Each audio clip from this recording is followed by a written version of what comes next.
These days, with everyone just showing up, well, things tightened up. Funny how things always tighten around us.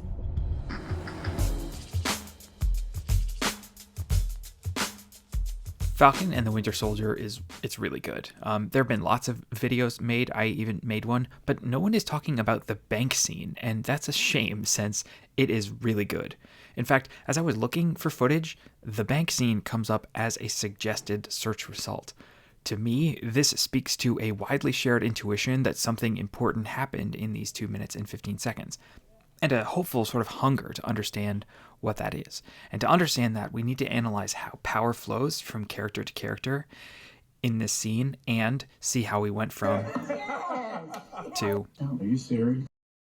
in just 2 minutes and 15 well-crafted seconds. I'm Charlie. This is That Makes Sense to Me. We're going to use philosophy to find some deeper meaning in the public digital square. Let's go. Sarah, as a refresher, wants to get a loan. Sam also wants to help her get the loan, but mostly he wants to have his hero status symbolically validated, something that is important in a show about symbols and like who gets to take up the mantle of the cultural captain. Why the hell should I take orders from you? Of America. Professionally, the banker doesn't want to give the loan, but that isn't really his real motivation. Everything we know about the banker comes in this line. Whoa, easy there. I'm on your side. We'll get to what he really wants by the end.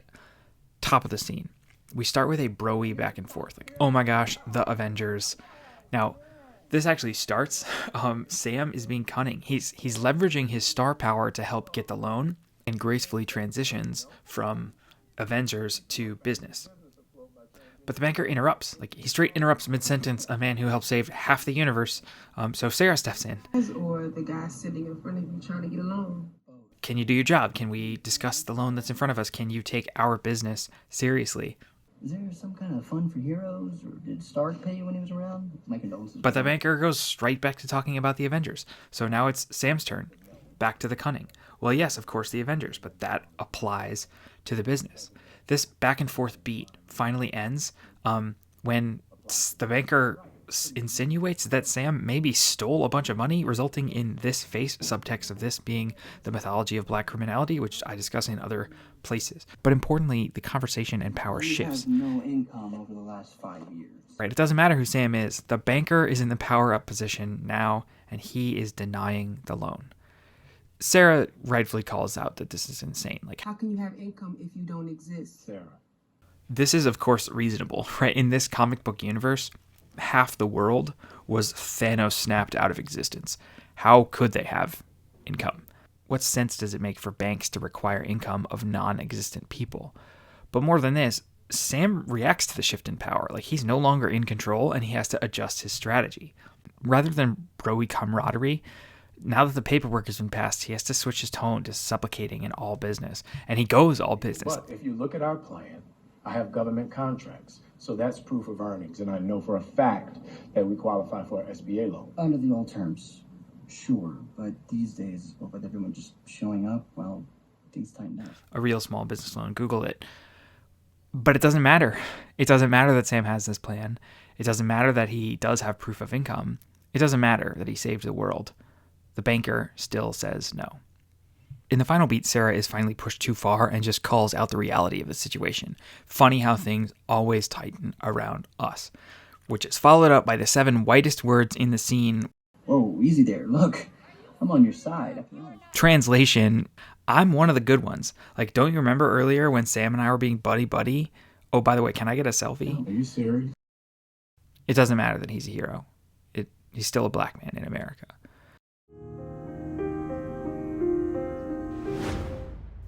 But why is this so tense? What is the source of all this subtext? Why would rejecting a loan make a white banker feel so defensive?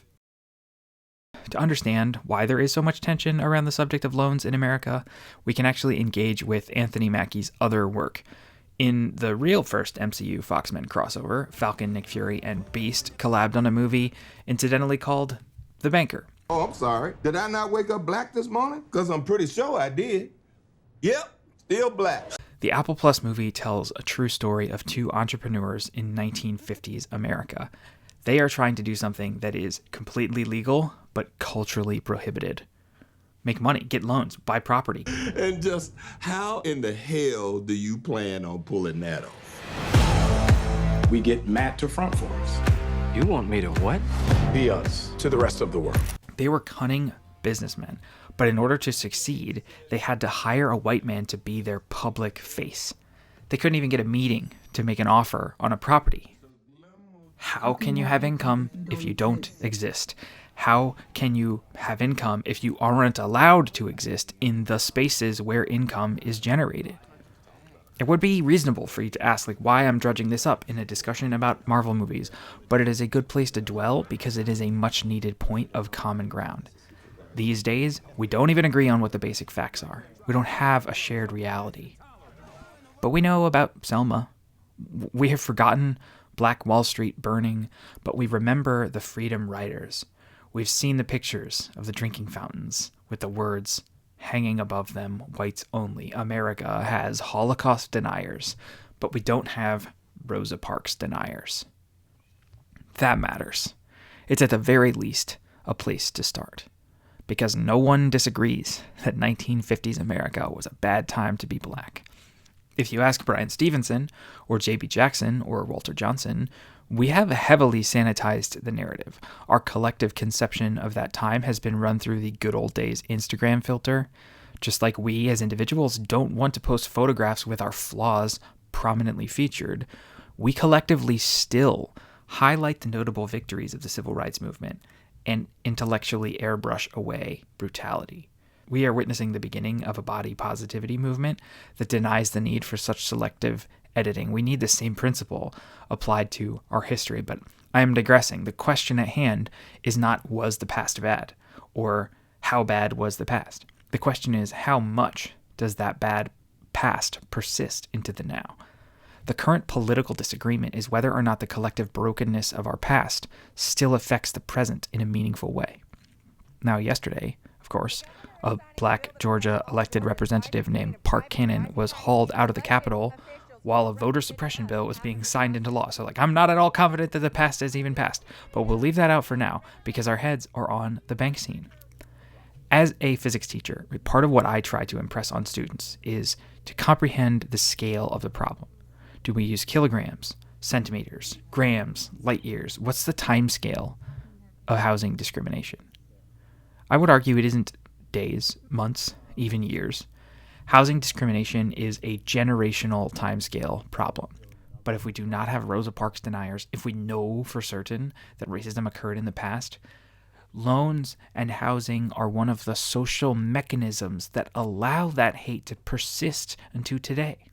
More abstractly, this points to the time asymmetry in the metaphysics of pain and healing. I was in a basketball court with a student who broke his ankle. The game lasted 20 minutes.